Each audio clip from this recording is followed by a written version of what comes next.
Previously on Tarosack. In Australia, do you guys have some certain season for job hunting like Japan, or like people literally start whenever they want to do? Well, it's a bit of a mixture, but usually around February, that's when a lot of the companies will release their job advertisements. Yeah. They spend about 4 months in that whole process, but also it's so different now across different companies. So my experience has been sometimes I've had to play a video game.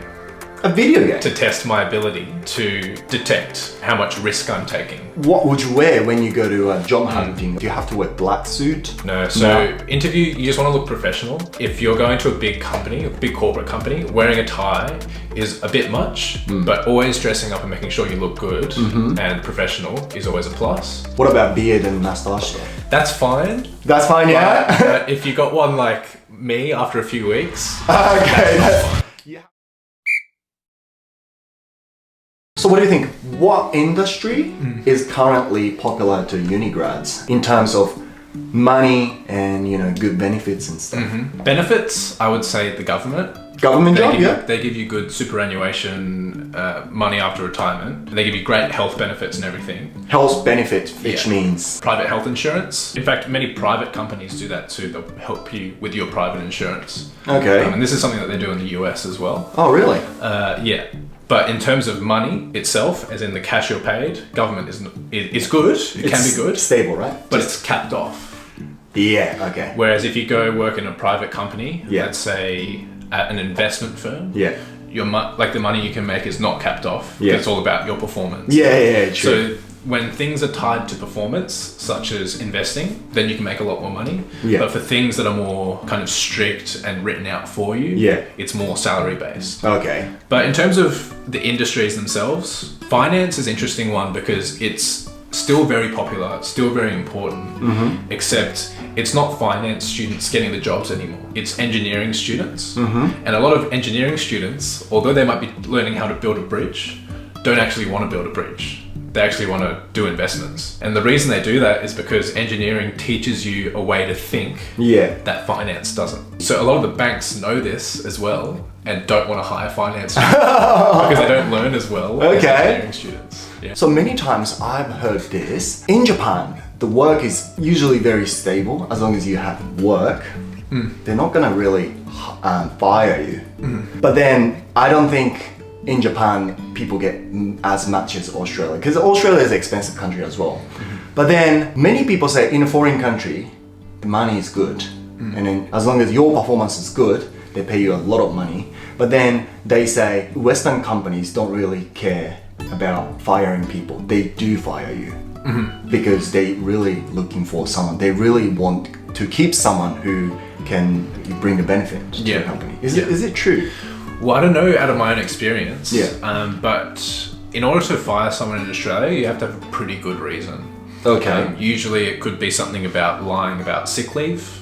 Okay. Or lying about being sick. You don't go to work and they find out. Which many people do, I think. Many people do that. Yeah. And then other things like obviously if you steal money. Yeah, of course. Anything illegal, definitely out.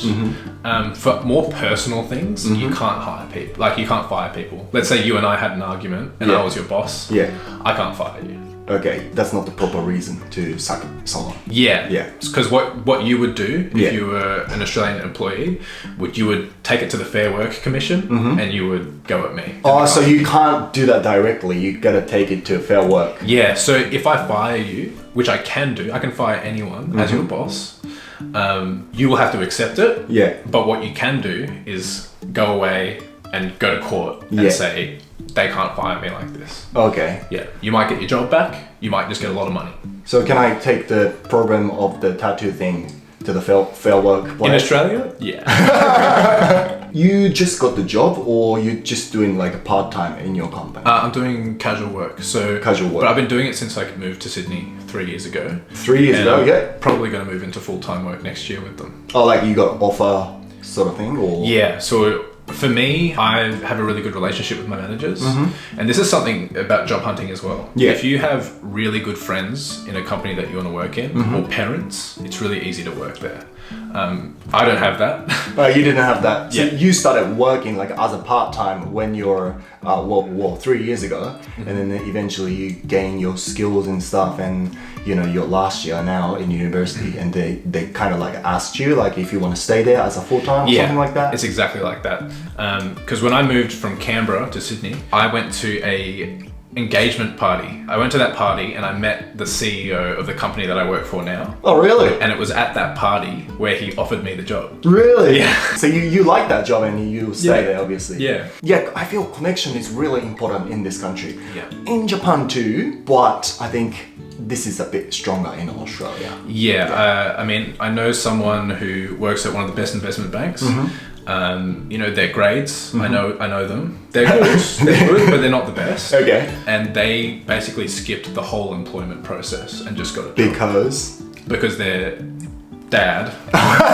Okay, things happen. Yeah. Australia is one of the most expensive country in the world. I want to ask you this question. So as an Australian person, well, you got the job, but let's say if you're still looking for a job, what's the minimum, annual salary you can compromise as a, how do you call it, first year Graduate. worker? Yeah. Well, it depends on the industry, but I think the median salary for first year out of uni is something around like $60,000 to $80,000 mark. $60,000 to $80,000 in Sydney as a first year? Yeah. Oh my God, man, that's a lot of money. Well, it's all up for negotiation. Negotiation? Yeah, so at your interview, they'll sometimes ask you, how much would you want? And you could say, look, like they could say to you, we're looking to give you $70,000 a year, but you say, well, hey, I know I'm better than all of these people, therefore I think I really deserve $75,000. I like that, man. And sometimes you reach an agreement and it's better than the original proposition.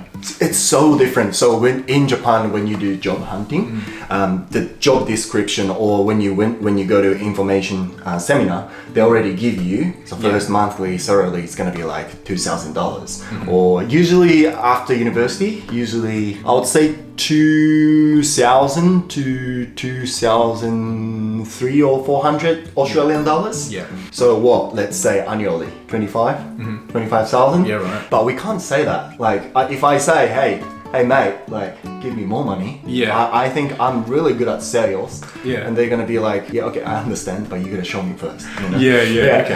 Well, it's interesting because some companies want you to negotiate. Really? Sometimes your interview will go great and then they'll say they didn't negotiate their salary, so I don't believe in them as a deal maker. Oh wow. Yeah. That's a skill as well. Yeah. That's a skill Because set. if you're a salesperson, for example, you need to be able to negotiate. Yeah. So being able to show that in your interview is good. Yeah. So last time when I asked people in the interview video, I asked like, hey, how much do you expect your future husband earning annually or something like that?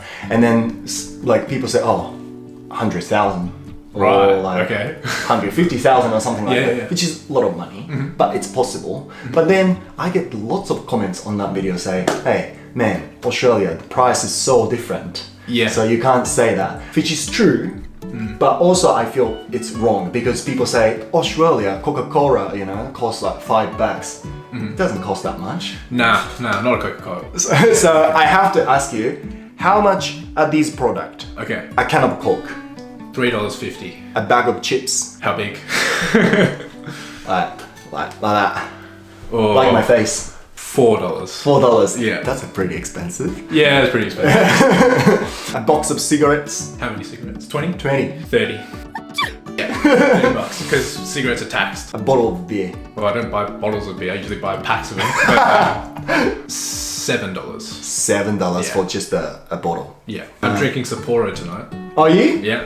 Japanese beer is nice. Yeah. Cheeseburger in Macca's, I think a cheeseburger is like $2 nowadays. $3. $3? I know this. Okay. Gym membership per week, I'm paying $30 for 2 weeks. 2 I weeks. think. So 15 per week. Yeah. Yeah. So one not so old, but not brand new studio room in Sydney. Studio, so one person. One person. Oh, maybe 300 per week. That's not bad. 300. So it's gonna be 1,200 per month. Yeah. But if you get a $300 studio apartment, It's pretty old, isn't it? it's gonna be pretty old. Yeah, okay. That's true. It's a bit more expensive than Japan. Finally, I want to ask you one thing, that when we do job hunting in Japan, we kind of have to be careful about the company, which is called black company in Japan. Okay. So black company basically means that they don't pay you for like overtime work. They don't let you use annual leave at all.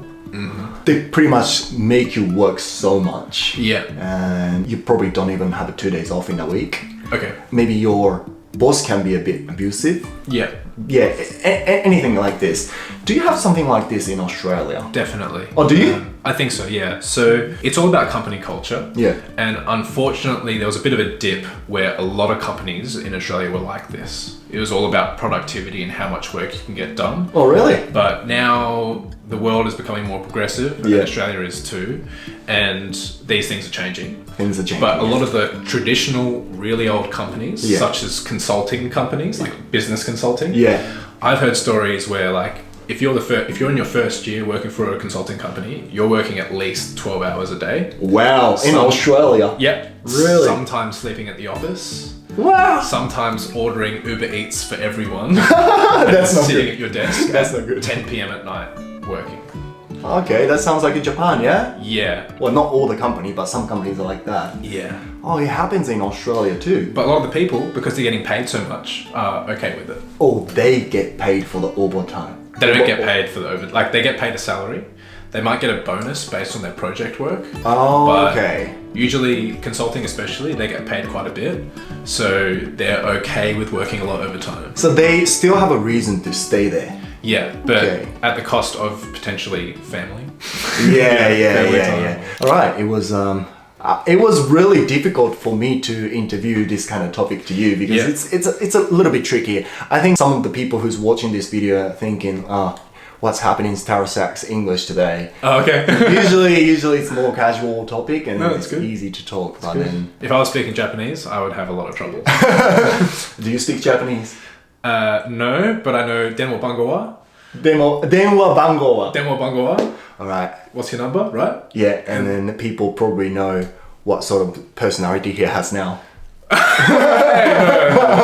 That's just one thing I learned for some weird reason. I don't know. Yeah, Denwa bango wa usually you ask phone number to girls. Hey? Oh, yeah, okay. Anyway, thank you very much for your Yeah, help no worries, today. man. Thank you. はい、ということで今日はですね、オーストラリア2021年の7月19日、今ね、シドニーここロックダウン中ということで、今日はね、外でインタビューできないので、いつもみたいに、僕のね、ハウスメイトのジェイコブ君に手伝ってもらってインタビュー動画撮ってきました。彼はまあ動画の中でも言ってたんですけど、大学行くためにオーストラリアの違う地域からシドニーに出てきて、で、その時に、まあ、パーティーだった社長さんのところで、バイトみたいな感じで働いてて、まあ、ここから、そこに就職するっていう感じみたいなんですけど、まあ、本当に彼が動画の中で言ってた通り、まあ、就活、オーストラリアと日本っていう話になっちゃうんですけど、今回の動画に関しては、なんか似てるところもあれば、ちょっと違うなっていうところもあって、まあ、僕としても彼と一緒に住んでるんですけど、これ動画撮影する前に、答えを事前に教えてもらってたわけじゃなかったので、撮影しながらいろいろね、聞いてて、なるほどって面白かったですね。ただ一つだけ、僕のチャンネル見てる人、いつも僕の英語をすごい、いや、タロサックの英語聞きやすいとか、タロサックめっちゃ英語うまいとか言うんですけど、やっぱね、僕もね、